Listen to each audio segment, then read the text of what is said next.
ಇದು ಸನಾತನ ಅಂದ್ರೆ ಹೆಸರೇ ಸನಾತನ ಅಂದ್ರೆ ಬಹಳ ಹಿಂದಿನ ಕಾಲದಿಂದ ಬಂದಿರತಕ್ಕಂಥದ್ದು.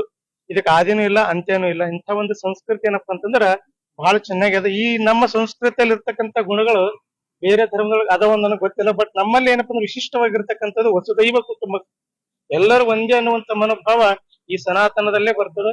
ಈ ಸನಾತನ ಒಳಗಂದ್ರೆ ಆ ಜಾತಿ ಈ ಜಾತಿ ಅಂತ ಅದಲ್ಲ, ಈ ಪೃಥ್ವಿ ಒಳಗ ಈ ಭಾರತ ದೇಶ ಹುಟ್ಟಿದವರೆಲ್ಲರೂ ಏನಪ್ಪಾ ಅಂತಂದ್ರ ಸನಾತನಿಗಳು ಅಂದ್ರೆ ಸನಾತನ ಧರ್ಮ ಪಾಲನೆ ಒಳಗೆ ಬರ್ತಾರ. ಎಲ್ಲರೂ ಏನಪ್ಪಾ ಅಂದ್ರೆ ದೇವರ ಮಕ್ಕಳು ಅನ್ನುವಂತ ಭಾವನೆ ನಮ್ಮಲ್ಲಿ ಸನಾತನ ಧರ್ಮದಲ್ಲಿದೆ. ಕೆಲವ್ರು ಮಾಡ್ತಾರ, ಬಟ್ ಅದು ಅವ್ರಿಗೆ ಏನಪ್ಪಾ ಅಂದ್ರ ಕೆಲವ್ರಿಗೆ ಹೊಟ್ಟೆ ಕಿಚ್ಚಿರ್ತದ ಒಂದು ಧರ್ಮ ಬೆಳಗತ್ತು ಅಂದ್ರೆ. ಆ ರೀತಿ ಮಾಡಬಾರ್ದು. ಎಲ್ಲಾ ಧರ್ಮದಲ್ಲಿ ಏನಪ್ಪಾ ಅಂದ್ರೆ ಒಂದು ಒಳ್ಳೆ ವಿಚಾರಗಳು ಇರ್ತಾವ. ನಮ್ಮ ಸನಾತನ ಧರ್ಮ ಅಂತ ಹೇಳ್ಕೊಂಡ್ರ ವಸುದೈವ ಕುಟುಂಬ ಅನ್ನುವಂತ ವಿಶಾಲ ಮನೋಭಾವದ ಅದನ್ನ ಆಚರಣೆ ಮಾಡ್ಬೇಕು. ಒಳ್ಳೇದು. ಶಿವರಾತ್ರಿ ಶಿವನ ಬಗ್ಗೆ ಏನಪ್ಪಾ ಅಂದ್ರೆ ದೇವ್ರು ನಮ್ಗೆ ಏನಪ್ಪಾ ಅಂದ್ರೆ ಇಷ್ಟೆಲ್ಲ ಪ್ರಕೃತಿ ಕೊಟ್ಟಾನ, ಗಾಳಿ ನೀರು ಬೆಳಕು ಎಲ್ಲಾ ಕೊಟ್ಟಾನ. ಆ ಶಿವರಾತ್ರಿ ಒಂದು ದಿವಸ ಆದ್ರ ಮನುಷ್ಯ ಏನಪ್ಪಾ ಅಂತಂದ್ರ ಶಿವರಾತ್ರಿ ದಿವಸ ನಾಮಸ್ಮರಣೆ ಮಾಡದಂದ್ರ ಅವನಿಗೆ ಏನಪ್ಪಾ ಅಂದ್ರ 7 ಜನ್ಮದ ಪುಣ್ಯ ಪ್ರಾಪ್ತಿ ಆಗ್ತಾನಂತ ಮಾತನ್ನ ನಮ್ಮಲ್ಲಿ ನಂಬಿಕೆ ಅದ.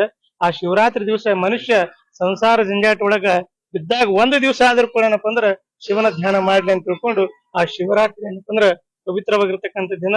ಆ ದಿನದೊಳಗೆ ಯಾರು ಗಂಗೆ ಒಳಗೆ ಸ್ನಾನ ಮಾಡ್ತಾರ, ತ್ರಿವೇಣಿ ಸಂಗಮದೊಳಗೆ ಸ್ನಾನ ಮಾಡ್ತಾರ, ಅವ್ರಿಗೆ ಏನಪ್ಪಾ ಅಂದ್ರೆ ಇದು ಸುಮಾರು 144 ವರ್ಷಕ್ಕೆ ಬರುವಂತ ಒಂದು ಯೋಗದ. ಇದು ಏನಪ್ಪಾ ಅಂದ್ರೆ ನಾವು ಪುಣ್ಯವಂತರು ಈ ಜೀವನದೊಳಗೆ ನೋಡ್ತಾ ಇದೀವಿ ಅಂದ್ರೆ ನಾವೆಲ್ಲರೂ ಪುಣ್ಯವಂತರು. ಅಲ್ಲೆಲ್ಲರೂ ಹೋಗಿ ಏನಪ್ಪಾ ಅಂದ್ರೆ ಶಿವರಾತ್ರಿ ದಿವಸ ಸ್ನಾನ ಮಾಡ್ರಿ, ಎಲ್ಲರೂ ಜಾಗೃತಿಯಿಂದ ಇರಿ. ಯಾರೇ ಏನಪ್ಪಾ ಅಂದ್ರ ಅಪವಾದಾಗ ಏನಪ್ಪಾ ಅಂದ್ರೆ ಬೆಲೆ ಕೊಡಬೇಡ್ರಿ. ನೀವು ಸ್ವತಃ ಹೋಗಿ ಸ್ವತಃ ಏನಪ್ಪಾ ಅಂದ್ರೆ ಅಲ್ಲಿ ಸ್ನಾನ ಮಾಡ್ರಿ. ಶಿವರಾತ್ರಿ ದಿವಸ ನಿಮ್ಗೆಲ್ಲರಿಗೂ ಒಳ್ಳೇದಾಗ್ತದೆ. ಬಟ್ ಅಷ್ಟ್ ಬಗ್ಗೆ ಅದ್ರ ಬಗ್ಗೆ ನಮ್ಗೆ ಮಾಹಿತಿ ಇಲ್ಲ ಅಂದ್ರೆ ಅದ್ರ ಬಗ್ಗೆ ನಾವು ಮಾತಾಡಬಾರ್ದು.